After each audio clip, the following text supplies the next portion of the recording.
जय हिंद दोस्तों। Welcome to my YouTube channel IGK free class. आज की वीडियो में हम बीएड एग्ज़ाम के पेपर 2 जो कि फर्स्ट ईयर का पेपर है, फर्स्ट ईयर का पेपर 2 है, जिस पेपर 2 में हम लोग समसामयिक भारत और शिक्षा के बारे में पढ़ते हैं। इंग्लिश में कंटेम्प्रोरी इंडिया एंड एजुकेशन के बारे में पढ़ते हैं।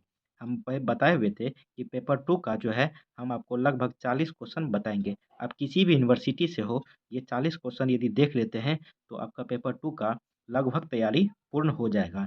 तो आप ये 40 क्वेश्चन ज़रूर देखने का प्रयास करें। इससे पहले जो है क्वेश्चन नंबर 32 तक बता चुके हैं। यदि आप वो नहीं देखे हैं तो डिस्क्रिप्शन में प्लेलिस्ट का लिंक दिया हुआ है, वहाँ से देख के अपना तैयारी और अच्छा कर सकते हैं, क्योंकि आप लोग का एग्ज़ाम नज़दीक आते जा रहा है। जितना से ज़्यादा क्वेश्चनों का तैयारी रहेगा उतना अच्छा आपका एग्ज़ाम जाएगा। तो आइए आज की वीडियो में हम क्वेश्चन नंबर 33 पे चर्चा करेंगे, जो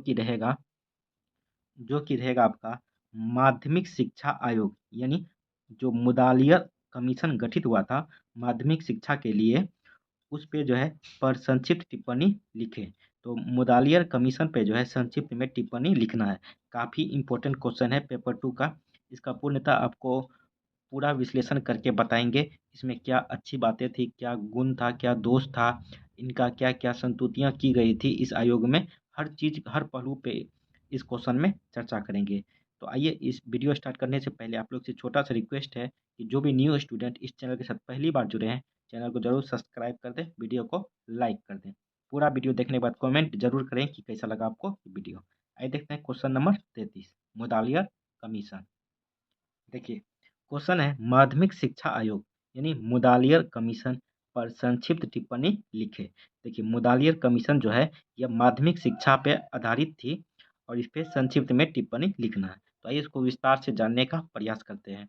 आप पूरा वीडियो देखने का जरूर प्रयास करें। यदि आप पूरा वीडियो देखते हैं तो आपके एग्जाम में यदि मुदालियर कमीशन या माध्यमिक शिक्षा आयोग से किसी भी प्रकार का प्रश्न पूछा जाता है तो आप इसे जरूर बना के आइएगा, बशर्ते आप पूरा वीडियो देखने का प्रयास करेंगे तो आइए देखते हैं इसको विस्तार से। देखिए यह आयोग स्वतंत्रता प्राप्ति के पश्चात गठित हुआ। मुदालियर कमीशन जो है यह भारत जब आज़ाद हुआ था उसके बाद जो है इसका गठन हुआ था। यह जो है द्वितीय आयोग है, परंतु माध्यमिक शिक्षा का यह पहला आयोग है। हालांकि स्वतंत्रता के पूर्व भी 1882 में माध्यमिक शिक्षा के विषय में हंटर आयोग का गठन किया गया। तो 1882 में जो आई थी आज़ादी से पहले, उस टाइम माध्यमिक शिक्षा के लिए जो है हंटर आयोग का गठन किया गया, जिसने माध्यमिक शिक्षा में सुधार हेतु महत्वपूर्ण सुझाव दिए थे। सन 1919 में सेटलर शिक्षा आयोग का गठन किया गया, जिसका कार्य माध्यमिक शिक्षा परिषदों यानी सेकेंडरी एजुकेशन काउंसिल की स्थापना हुई। तो 1919 में जो है सेटलर कमीशन का गठन हुआ था, ये भी माध्यमिक शिक्षा से ही रिलेटेड था। देखिए उसके बाद जो है जाकिर हुसैन समिति ने माध्यमिक स्तर तक बुनियादी शिक्षा यानी बेसिक एजुकेशन की योजना प्रस्तुत की, जिसे सर्वप्रथम आचार्य नरेंद्र देव शिक्षा समिति 1939 में जो है लागू किया गया और इस दिशा में प्रयास के रूप में जो है इलाहाबाद में अध्ययन के प्रशिक्षण महाविद्यालय की स्थापना हुई। तो जो है डॉक्टर जाकिर हुसैन के द्वारा जो है ये आचार्य नरेंद्र देव के द्वारा शिक्षा समिति ने 1939 में लागू हुआ। उसके बाद इलाहाबाद में इसको पहले देखा गया, लागू करके देखा गया कि इसका परिणाम कैसा रहता है। देखिए महाविद्यालय की स्थापना हुई। तत्पश्चात 1949 में सर्जेंट शिक्षा प्रतिवेदन ने शिक्षा योजना की व्यापक योजना प्रस्तुत की, जिसे क्रियान्वित करने का भार भारतीय शिक्षा सलाहकार डॉक्टर ताराचंद्र पर आ पड़ा। डॉक्टर ताराचंद्र ने शिक्षा विशेषज्ञों का एक आयोग बनाने की आवश्यकता पर बल दिया, जिसे जो है 1951 में शिक्षा सलाहकार बोर्ड ने इस मांग को फिर दोहराया। इस समय तक माध्यमिक शिक्षा एक मार्गीय होने के कारण अत्यंत विस्तृत हो जाने पर भी निरुद्देश्य प्राय ही थी। अतः भारत सरकार ने 23 सितंबर 1952 को मद्रास विश्वविद्यालय के कुलपति डॉक्टर लक्ष्मण स्वामी मुदालियर की अध्यक्षता में माध्यमिक शिक्षा आयोग का गठन किया। अध्यक्ष के नाम पर ही इसे मुदालियर कमीशन भी कहते हैं। तो इसका मुदालियर कमीशन का जो है अध्यक्ष डॉक्टर लक्ष्मण स्वामी मुदालियर थे, जो कि मद्रास विश्वविद्यालय के कुलपति थे, जिसके कारण इस कमीशन का जो है, इस आयोग का नाम मुदालियर कमीशन रखा गया। अब आइए देखते हैं माध्यमिक शिक्षा आयोग की क्या-क्या संस्तुतियाँ थी, उन्होंने क्या-क्या रोल दिया था माध्यमिक शिक्षा के लिए। हम आपको लगभग 20 से 25 संस्तुतियाँ बताएँगे, आप इसे ज़रूर ध्यान में रखिएगा। कम से कम 10 से 15 तो ज़रूर ध्यान में रखिएगा, ताकि एग्ज़ाम में आए तो इनकी जो यह रिपोर्ट सौंपी गई थी, उनमें क्या-क्या चीज़ दिया गया था। आपको 25 के लगभग बताएँगे इसमें, इस रिपोर्ट में क्या-क्या दिया गया था, उसे ज़रूर ध्यान में रखिएगा। देखिए, माध्यमिक शिक्षा का तत्कालीन स्वरूप कैसा होना चाहिए जिस टाइम यह लागू हुआ था। देखिए, आयोग ने विभिन्न राज्यों का दौरा करके माध्यमिक शिक्षा में व्याप्त दोषों का पता लगाया और 28 अगस्त 1953 को 244 पृष्ठों एवं 14 अध्यायों की रिपोर्ट सरकार के समक्ष प्रस्तुत की। माध्यमिक शिक्षा प्रणाली का तत्कालीन स्वरूप एवं उसमें व्याप्त दोषों का विवरण निम्न प्रकार है। तो पहले तत्कालीन स्वरूप देखेंगे, फिर बाद में इसका क्या दोष था इसमें, इसको भी जानने का प्रयास करेंगे। तो पहले जानते हैं इसके इस रिपोर्ट में क्या-क्या अच्छी बातें दी गई थी। देखिए, पहला है कि माध्यमिक शिक्षा प्रणाली व्यक्ति को जीविकोपार्जन हेतु सक्षम नहीं बनाती है, क्योंकि इसे इस शिक्षा प्रणाली में जीवन संबंधी कार्य प्रणाली तथा समस्याओं का बोध कराने की अपेक्षा पुस्तकीय ज्ञान को ही अधिक महत्व दिया जाता है। दूसरा है विद्यालयों में प्रयुक्त शिक्षण विधियाँ छात्रों में विचार स्वतंत्र की भावना एवं स्वतः प्रेरणा की भावना विकसित करने में अक्षम है। अतः शिक्षा की गुणवत्ता में ह्रास के कारण योग्य छात्र इस व्यवसाय की ओर आकर्षित नहीं हो पा रहे हैं। शिक्षण पद्धति मुख्यतः रटने पर आधारित है और शिक्षा जो है अत्यधिक परीक्षा केंद्रित था। इस आयोग ने उस टाइम जो इससे पहले जो चल रही थी उसमें जो दोष होता है उसको निकाल के जो है सरकार के सामने अपनी रिपोर्ट रखी और कहा गया कि इन सब चीज़ों में जो है सुधार आप कर सकते हैं। ठीक है? तो ये सब उस टाइम मुदालियर कमीशन से पहले जो माध्यमिक शिक्षा में दोष थी, वो हम आपको बता रहे हैं। तो आइए आगे देखते हैं। तीसरा है माध्यमिक शिक्षा की अवधि 7 वर्ष की होनी चाहिए और इसका प्रारंभ जो है प्राथमिक शिक्षा यानी जूनियर बेसिक की कक्षा 5 उत्तीर्ण करने के बाद होना चाहिए। अर्थात यह शिक्षा 11 से 17 वर्ष तक की आयु के छात्र-छात्राओं को दी जानी चाहिए। देखिए, माध्यमिक इस आयोग ने अपनी रिपोर्ट में कहा कि माध्यमिक शिक्षा जो है कक्षा 5 तक के बाद जो उत्तीर्ण है, कक्षा 6 से जो है ये आरंभ हो जानी चाहिए और ऐज में बताया है कि 11 से 17 वर्ष तक की जो है उम्र के बच्चे माध्यमिक शिक्षा ग्रहण कर सकें। देखिए, चौथा है माध्यमिक शिक्षा की यह अवधि 2 भागों में विभक्त की जानी चाहिए। पहला है 3 वर्ष तक जूनियर शिक्षा, दूसरा है 4 वर्ष तक उच्चतर माध्यमिक शिक्षा में की जानी चाहिए। पाँचवाँ है कक्षा 11 एवं 12th वाली वर्तमान इंटरमीडिएट कक्षा के स्वरूप को बदलकर 11वीं कक्षा को हाई स्कूल तथा 12वीं कक्षा को विश्वविद्यालय से संबद्ध कर दिया जाना चाहिए। देखिए, 11 तक तो बोला बोला गया इस आयोग में कि हाई स्कूल से रिलेटेड होना चाहिए और जैसे 12वां में गया तो इसको जो है विश्वविद्यालय के संबंध में कर दिया जाना चाहिए। छठा है कि स्नातक पाठ्यक्रम 3 वर्ष का कर दिया जाना चाहिए और माध्यमिक कॉलेजों से विश्वविद्यालयों में प्रवेश लेने वाले छात्रों के लिए 1 वर्ष का पूर्व विश्वविद्यालय पाठ्यक्रम रखा जाना चाहिए। मतलब विश्वविद्यालय से पहले जो है 12th जो है 1 साल का जो है विश्वविद्यालय पाठ्यक्रम पे जो है रखा जाना चाहिए। इस आयोग ने अपनी रिपोर्ट में ये चीज़ कही थी। आइए 7वां देखते हैं। कक्षा 11 तक उत्तीर्ण छात्रों को विभिन्न व्यावसायिक एवं प्राविधिक संस्थानों में प्रवेश की अनुमति दी जानी चाहिए। 8वां है बहुउद्देशीयों जैसे कॉलेजों और स्कूलों की स्थापना की जानी चाहिए तथा इन स्कूलों में पाठ्यक्रम का विभिन्नीकरण किया जाना चाहिए। विभिन्नीकरण मतलब कि हर एक प्रकार का जो है शिक्षा दी जानी चाहिए, जिससे कि छात्र अपने उद्देश्यों, रुचियों और योग्यताओं के अनुसार पाठ्यक्रम का चयन कर सके। 9 है ग्रामीण विद्यालयों में कृषि शिक्षा का विशेष प्रबंध होना चाहिए और वहाँ उद्यान कला, पशुपालन एवं कुटीर उद्योगों की भी शिक्षा का प्रबंध किया जाना चाहिए ये ग्रामीण विद्यालयों में। इन सब चीज़ों के बारे में कहा गया है कि इन सब चीज़ों की भी शिक्षा दी जानी चाहिए ग्रामीण विद्यालय में।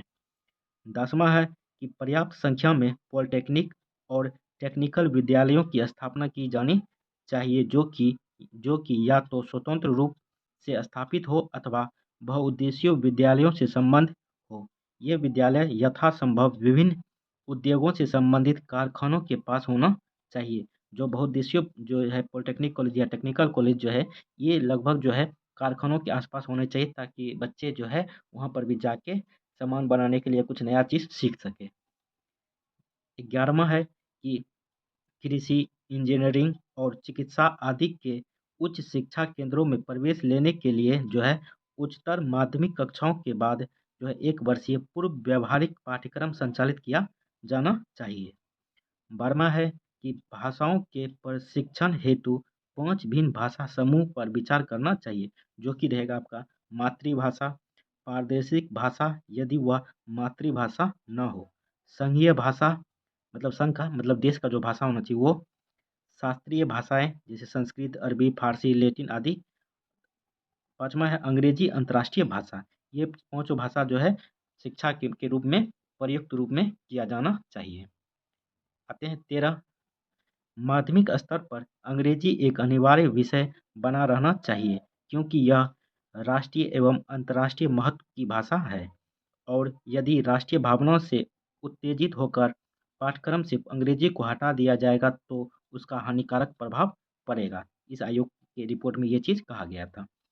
14 है, आयोग ने माध्यमिक शिक्षा की अवधि को जिन 2 स्तरों पर विभाजित किया है, उनके पाठ्यक्रम में निम्नलिखित विषयों को स्थान दिया गया। जो 2 स्तर में जो पाठ्यक्रम बाँटा गया 3 वर्ष और 4 वर्ष के लिए, इन दोनों के लिए जो है अलग-अलग जो है पाठ्यक्रम के विषय में स्थान दिया है। पहला दिया है कि 3 वर्ष के लिए जो है मिडिल अथवा जूनियर हाई स्कूल के विषय में यानी 3 वर्ष की कक्षा में जो है क्या-क्या देनी चाहिए। देखिए, पहला है माध्यमिक पाठ्यक्रम में निम्न विषय रखे गए थे। पहला है भाषाएँ, समाज विज्ञान, सामान्य विज्ञान, गणित, कला एवं संगीत। छठा है शिल्प, 7वां है शारीरिक शिक्षा। पाठ्यक्रम क्रिया प्रधान किया जाना चाहिए। उच्च एवं उच्चतर माध्यमिक स्तर के विषय में जो है 4 वर्ष की जो है, जो ऊपर बताए हुए थे हम, इसमें जो है इस स्तर पर पाठ्यक्रम में विविधता होनी चाहिए। कुछ अनिवार्य विषय सभी के लिए होंगे। तो आइए देखते हैं उसको। देखिए, उच्चतर माध्यमिक विषय में जो है कौन-कौन विषय रखा गया था? देखिए, भाषाएँ, सामान्य विज्ञान, सामाजिक अध्ययन, चौथा है हस्तशिल्प। ये सब विषय जो है इन विविध विषयों के अंतर्गत निम्नलिखित 7 समूह होंगे। क्या-क्या? पहला है मानव विज्ञान, विज्ञान, प्राविधिक, वाणिज्य, कृषि विज्ञान, ललित कलाएँ एवं 7वां है गृह विज्ञान। ये सब जो है उच्चतर माध्यमिक स्तर पे जो है आपको ज्ञान होना चाहिए। इन इन चीज़ों का ज्ञान लेना चाहिए। 15वां जो है अपनी रिपोर्ट में क्या दिया गया था उसको देखते हैं। देखिए, शिक्षण विधियाँ छात्रों में वांछित मूल्यों एवं दृष्टिकोणों का विकास करने में सक्षम होनी चाहिए। अतः इनका उद्देश्य केवल कुशलतापूर्वक सूचना प्रदान करना ही नहीं होना चाहिए। मतलब कि इसका उद्देश्य जो है वांछित मूल्यों एवं दृष्टिकोणों का विकास करने में होनी चाहिए, ना कि जो है कुशलतापूर्वक सूचना देने के लिए होना चाहिए। 16वां है शिक्षण विधियों द्वारा विद्यार्थियों को विभिन्न समस्याओं के समाधान में प्राप्त ज्ञान का व्यावहारिक प्रयोग करने की योग्यता का विकास होना चाहिए तथा इनके व्यावहारिक उपयोग के पर्याप्त अवसर भी दिए जाने चाहिए। मतलब कहा गया है कि इसमें जो है व्यावहारिक प्रयोग के रूप में योग्यता का विकास हो, और व्यावहारिक के लिए जो सिर्फ ये कागज में ही नहीं नहीं रहे, बल्कि इसको स्टूडेंट के अंदर इसके उतारना चाहिए। तो 16 देख लिए, आइए 17 देखते हैं। देखिए, माध्यमिक शिक्षा पाठ्यक्रम में सम्मिलित प्रत्येक विषय के लिए विशेषज्ञ समीक्षकों की कमेटी बनाई जाए। मतलब प्रत्येक विषय के लिए जो है एक विशेषज्ञ टीचर या एक कमेटी होनी चाहिए।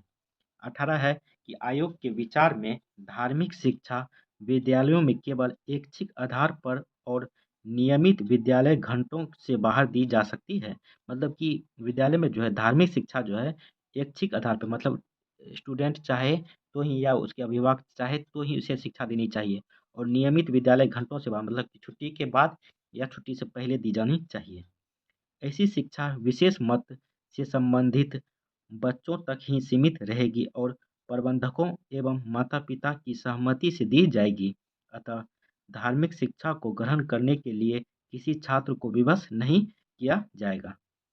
19 है कि विद्यालय विस्तृत समाज के अंदर लघु समाज है, अतः जिन मूल्यों और दृष्टिकोणों का राष्ट्रीय जीवन के लिए महत्व है, उनको विद्यालय जीवन में प्रतिबिंबित किया जाना चाहिए। मतलब जीवन में जो महत्वपूर्ण चीज़ है, होना चाहिए, उसको जो है विद्यालय वह शिक्षा जो है स्टूडेंट को दी जानी चाहिए।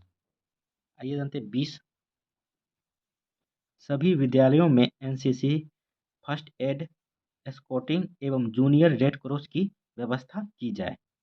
21 है, आयोग ने छात्रों की शारीरिक एवं स्वास्थ्य शिक्षा संबंधी सेवाओं के प्रति ध्यान दिए जाने की आवश्यकता पर बल देते हुए प्रत्येक स्कूल स्वास्थ्य सेवा की सुसंगठित योजना क्रियान्वित की जाने की जो है अनुशंसा की है।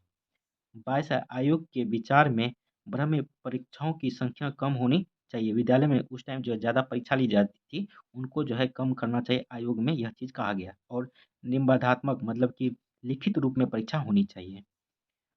प्रकार की परीक्षाओं में आत्मनिष्ठता के तत्व को वस्तुनिष्ठ परीक्षणों को लागू करके और प्रश्नों के प्रकार में भी परिवर्तन द्वारा कम किया जाना चाहिए।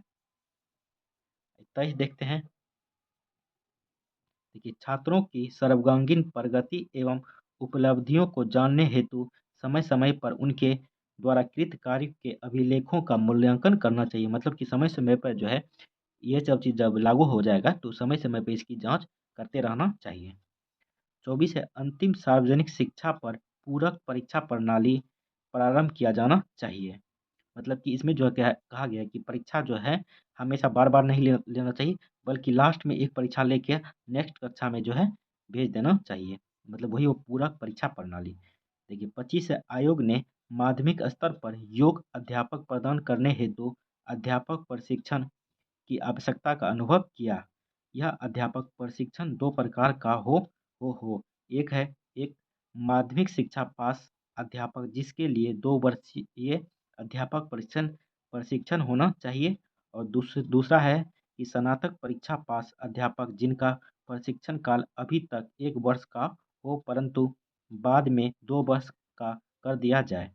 इस प्रकार ये अध्यापक प्रशिक्षण संस्थाएं 2 प्रकार की होनी चाहिए, जिनमें प्रथम कोटि को प्रशिक्षण संस्थाएं एक बोर्ड के अधीन होनी चाहिए। मतलब एक बोर्ड बना के जो है इन सभी को जो है टीचरों को प्रशिक्षण दी जानी चाहिए। आइए आगे देखते हैं। देखिए, तथा दूसरे प्रकार की स्नातकों की प्रशिक्षण संस्थाएं विश्वविद्यालयों से संबंध और उन्हीं के अधीन होनी चाहिए। इन संस्थाओं का नियंत्रण पृथक संस्थाओं द्वारा होना चाहिए। मतलब इन संस्थाओं का जो नियंत्रण होना चाहिए, एक अलग से संस्था बना के इसका ध्यान या रखरखाव करना चाहिए या जांच करना चाहिए।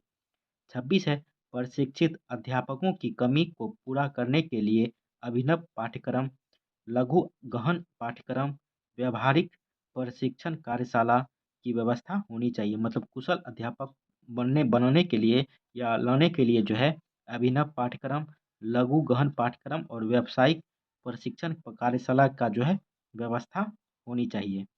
अध्यापकों के लिए अंशकालिक प्रशिक्षण की सुविधा हो तथा योग अध्यापकी हेतु एमएड कोर्स का जो है विधान किया जाना चाहिए। आइए 27 देखते हैं। 27 क्या दिया गया था इस रिपोर्ट में।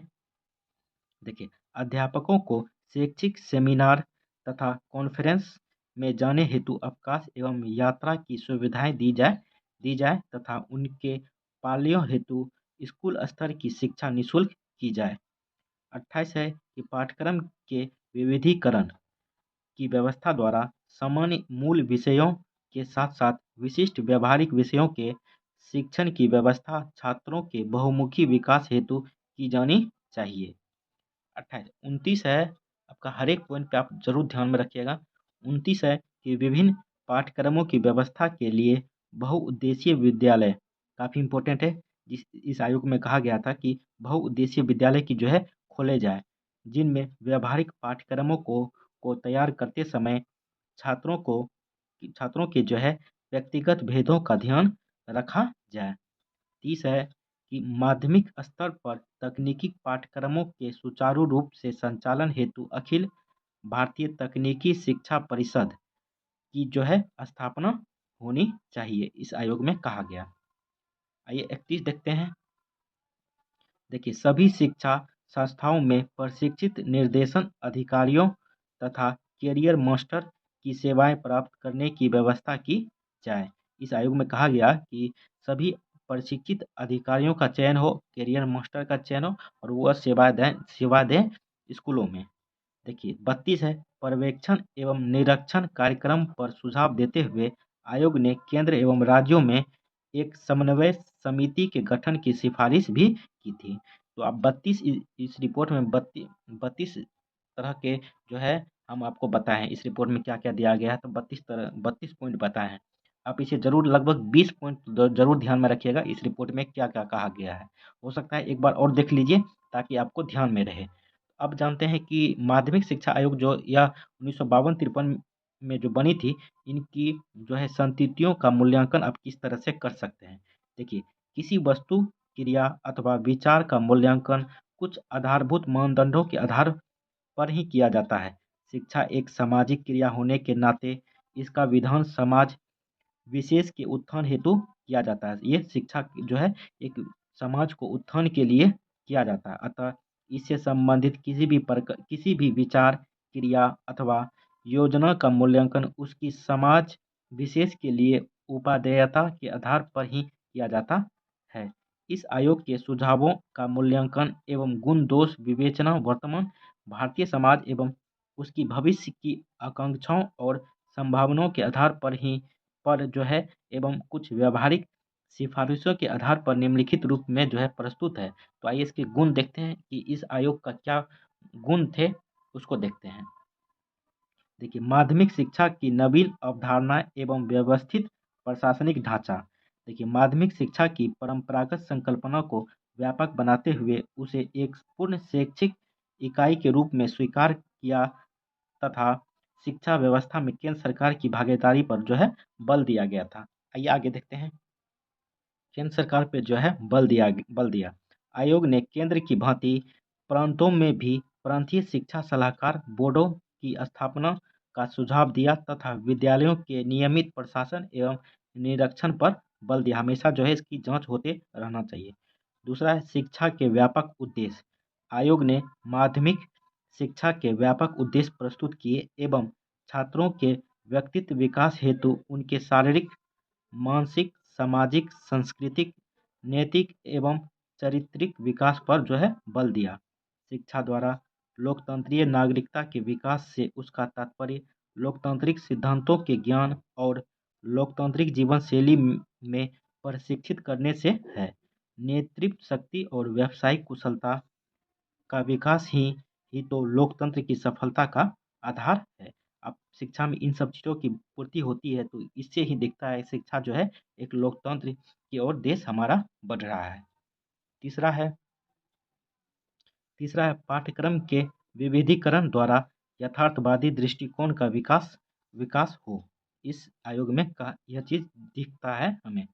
देखिए, आयोग द्वारा सुझाया गया पाठ्यक्रम का विविधीकरण जीवन की समस्याओं के प्रति एक यथार्थवादी शिक्षा का माध्यम था, क्योंकि आयोग केवल साहित्यिक प्रकार की शिक्षा के बुरे परिणामों तथा इसके द्वारा पैदा होने वाली निराशा, बेरोजगारी इत्यादि समस्याओं से पूर्णतया जो है अवगत था। इसमें जो है कहा गया कि हर एक चीज़ लड़का को ऐसा शिक्षित करना चाहिए कि जो है इस आयोग को पता था कि भारत में जो है बेरोजगारी है। बेरोजगारी को दूर करने के लिए यह शिक्षा एक उपयुक्त रूप में प्रयुक्त की जा सकती है। आइए अब चौथा पॉइंट देखते हैं। देखिए, बहुउद्देशीय स्कूलों एवं ग्रामीण स्कूलों की स्थापना इस आयोग ने कहा है।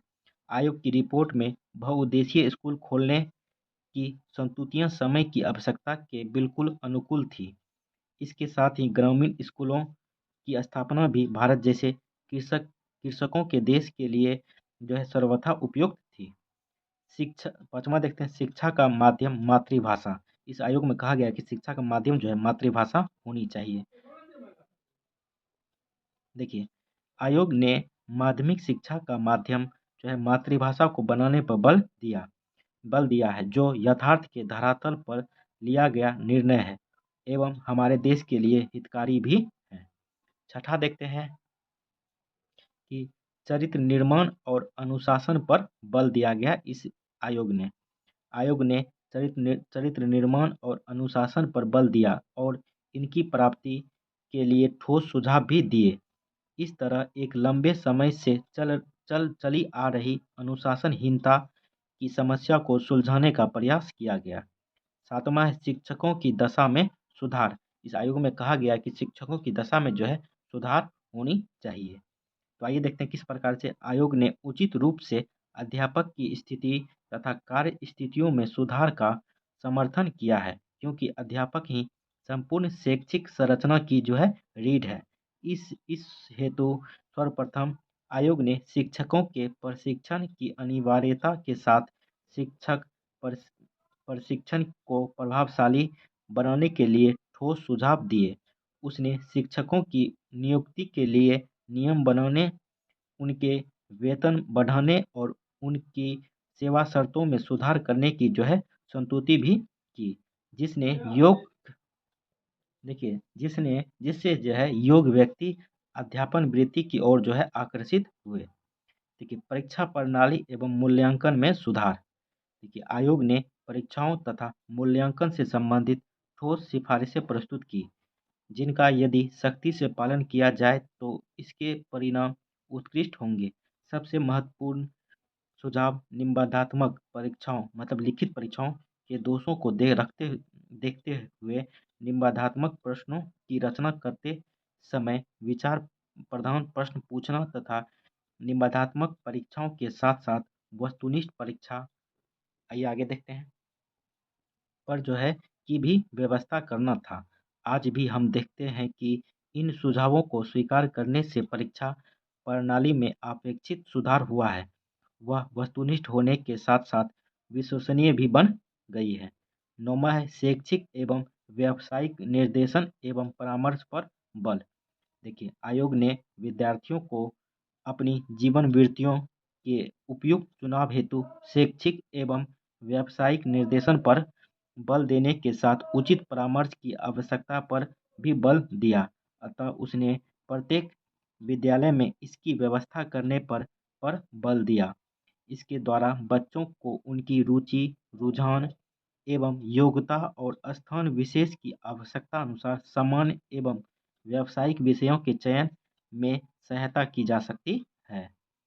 10वां है निरीक्षण एवं पर्यवेक्षण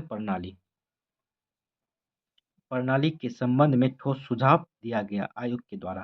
देखिए आयोग ने विद्यालयों के उचित रखरखाव एवं शैक्षणिक स्तर को बनाए रखने के हेतु निरीक्षण एवं पर्यवेक्षण की आवश्यकता पर बल दिया एवं इस दिशा में सार्थक सुझाव भी दिए।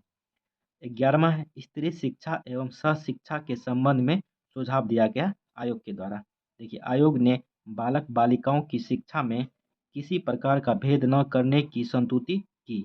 आयोग की दृष्टि से बालिकाओं को बालकों की भांति किसी भी प्रकार की दिशा प्राप्ति का अधिकार होना चाहिए। उसने बालिकाओं के लिए गृह विज्ञान वर्ग की अतिरिक्त व्यवस्था करने की जो है संस्तुति की। इसके साथ ही जिन क्षेत्रों में अलग से बालिका विद्यालय नहीं है, उन क्षेत्रों में सहशिक्षा की स्वीकृति दी जाने की अनुशंसा जो है की है। 12वां है व्यावसायिक शिक्षा का विकास पे जो है बल दिया गया इस आयोग के द्वारा। देखिए व्यावसायिक शिक्षा का विकास। देखिए आयोग द्वारा व्यावसायिक शिक्षा को आधुनिक युग में प्रगति हेतु आवश्यक मानते हुए इससे संबंधित अनेक ठोस एवं व्यावहारिक सुझाव दिए गए। अब जानते हैं कि मुदालियर आयोग के दोष क्या है, यानी डिमेरिट क्या है, उसको जानने का प्रयास करते हैं। देखिए आयोग के सभी सुझाव पूर्णतया उपयुक्त नहीं थे। आज की परिस्थिति में उसके कुछ सुझाव बिल्कुल अनुपयुक्त एवं दोषपूर्ण थे। पहला है माध्यमिक शिक्षा का अस्पष्ट संगठन। आयोग ने 1 और 7 वर्षीय माध्यमिक शिक्षा की बात की तो दूसरी ओर कक्षा 6, 7 तथा 8 को निम्न माध्यमिक और कक्षा 9, 10 तथा 11th को उच्च माध्यमिक वर्ग में बांटकर कुछ 6 वर्षीय माध्यमिक शिक्षा की बात की। ये दोनों बातें अस्पष्ट थी। माध्यमिक कक्षा 11th को माध्यमिक शिक्षा एवं कक्षा 12th को स्नातक शिक्षा में जोड़ने संबंधी सुझाव के पीछे भी कोई औचित्य नज़र नहीं आता है, मतलब कोई भी स्पष्ट रूप से विश्लेषण दिखने नहीं मिलता है। इसी प्रकार इंटरमीडिएट कक्षाओं को समाप्त करने का सुझाव भी उचित नहीं है। समय ने यह प्रमाणित कर दिया है कि इंटरमीडिएट महाविद्यालय उच्चतर माध्यमिक विद्यालयों से उत्तम है। दूसरा है बोझिल पाठ्यक्रम। देखिए, माध्यमिक स्तर पर 3 भाषाओं और कुल मिलाकर 8 विषयों के अध्ययन से माध्यमिक स्तर की पाठ्यचर्या बोझिल, मतलब कि भारी या अधिक सघन देखने के लिए मिल जाता है, क्योंकि 8 विषय रखा गया था और 3 भाषाएं में जो है ये आप ज्ञान ले सकते हैं, पाठ्यक्रम ले सकते हैं। तीसरा है पाठ्यक्रम के विविधीकरण का आधार स्पष्ट नहीं था। आयोग ने माध्यमिक, आइए आगे देखते हैं। देखिए, स्तर पर पाठ्यक्रम हेतु 7 वर्गों का निर्माण किया और सातों वर्गों के लिए कुछ विषय समान रखे और भिन्न-भिन्न वर्गों के लिए भिन्न रखे। कुछ ऐच्छिक विषयों को 2 या 2 से अधिक वर्गों में भी रखा गया। इस प्रकार ऐच्छिक विषयों का विभिन्न वर्गों में किया गया विभाजन वर्तमान युग के लिए उपयुक्त नहीं है। चौथा है इसका दोष, भ्रामक भाषा नीति। ऐसा लगता था कि आयोग स्वयं भाषा नीति के प्रति सशंकित था और कोई निश्चय कर पाने की स्थिति में नहीं था। आयोग के सभी सदस्यों में एक भी हिंदी भाषा का सार्थक समर्थक जो है नहीं था। अतः उसने अंग्रेजी के अध्ययन के विषय में कुछ उलझे एवं सुझाव दिए तथा एक और तो उसे अनिवार्य विषयों की सूची में रखा, वहीं दूसरी ओर 2 वर्गों के ऐच्छिक विषयों की सूची में। अतः इसका भ्रामक भाषा नीति द्वारा राष्ट्रभाषा हिंदी की जो हानि हुई उसकी भरपाई आज तक जो है नहीं हो सकी है। पाँचवां इसका दोष रहा है इस आयोग का कि बहुउद्देशीय स्कूलों की स्थापना व अव्यावहारिक था। देखिए, आयोग ने माध्यमिक विद्यालयों को बहुउद्देशीय माध्यमिक विद्यालयों में बदलने का सुझाव दिया और सभी स्कूलों में एक साथ अनेक हस्तकौशलों और व्यवसायों की शिक्षा की व्यवस्था का सुझाव भी दिया, परंतु इस पर होने वाले व्यय, मतलब खर्च का अनुमान नहीं लगाया, जो इसमें प्राप्त लाभों की तुलना में कहीं अधिक था। अतः आयोग की यह संतुति अव्यावहारिक होने के कारण इन स्कूलों को बाद में जो है बंद करना पड़ा। छठा है गैर सरकारी स्कूलों के संदर्भ में सुझाव, मतलब जो सरकारी स्कूल नहीं थे उनके में भी सुझाव दिया गया था। देखिए, आयोग द्वारा गैर सरकारी स्कूलों के संदर्भ में दिए गए सुझाव भी आशा से अधिक काल्पनिक हैं। इनमें मौलिकता का अभाव दिखने मिलता है। सातवां है पाठ्य पुस्तक समिति में उच्च न्यायाधीश की नियुक्ति। इस आयोग में कहा गया है कि पाठ्य पुस्तक तैयार करने में जो है, मतलब हाई कोर्ट के न्यायाधीश की नियुक्ति होनी चाहिए, जो कहीं से उचित दिखता नहीं है। देखिए, पाठ्य पुस्तकों के चयन के लिए गठित समिति के संबंध में उच्च न्यायाधीश की नियुक्ति अव्यावहारिक सुझाव प्रतीत होता है, क्योंकि एक उच्च न्यायालय का न्यायाधीश किस प्रकार विद्यालयों के लिए पाठ्यपुस्तकों की अनुकूलता का मूल्यांकन कर सकता है। आठवां इसका दोष है आठवां दोष है प्रतिवेदन में नारी शिक्षा को वह स्थान नहीं मिला है जिसकी वह अधिकारी थी। 9 है आयोग ने लड़के लड़कियों के लिए निर्धारित पाठ्यक्रम में भी कोई महत्वपूर्ण भेद नहीं किया, जबकि दोनों की आवश्यकताएं बिल्कुल जो है भिन्न भिन्न है। 10 है प्रशासन के संबंध में आयोग की सिफारिशें अपूर्ण एवं असंतुलित दिखने मिलती है। 11 है आयोग ने धार्मिक एवं नैतिक शिक्षा के संबंध में अनुपयुक्त सुझाव दिए। देखिए, आयोग के अनुसार स्कूलों में धार्मिक एवं नैतिक शिक्षा की व्यवस्था तब की जाए जब अभिभावक चाहे, और वह भी स्कूल समय से पहले या बाद में, मतलब स्कूल शुरू होने से पहले और बाद में दी जानी चाहिए ये शिक्षा।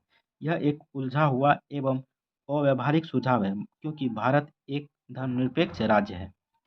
तो यह देख लिए मुदालियर आयोग के हर एक पिंटू पे उसके गुण पहले देख लिए, इसकी रिपोर्ट में क्या-क्या परिवर्तन करने के लिए देखा गया, फिर इसमें क्या-क्या वो सुझाव दिए, इसके बाद इसका गुण एवं दोष सब हर एक पॉइंट पे चीज़ देख लिए। तो आप एक बार में यदि समझ में नहीं आता तो एक बार और देखिए, 2 बार देखिए, ज़रूर आपको ये समझ में आएगा। देखिए, आने वाली वीडियो में हम आपको क्वेश्चन नंबर 34 पे चर्चा करेंगे, जो कि रहेगा राष्ट्रीय शिक्षा नीति 1986 का मूल्यांकन कीजिए। काफ़ी महत्वपूर्ण क्वेश्चन है आपके पेपर 2 के लिए। उसके बाद आने वाली वीडियो में राष्ट्रीय शिक्षा नीति 1992 पर प्रकाश डालें। जो आने वाली वीडियो में आपको हम क्वेश्चन नंबर 34 पर चर्चा करेंगे। आप इसके लिए चैनल को जरूर सब्सक्राइब कर दें, वीडियो को लाइक कर दें, कमेंट जरूर करें कि आपको कैसा लगा ये वीडियो। चलिए, थैंक यू, जय हिंद।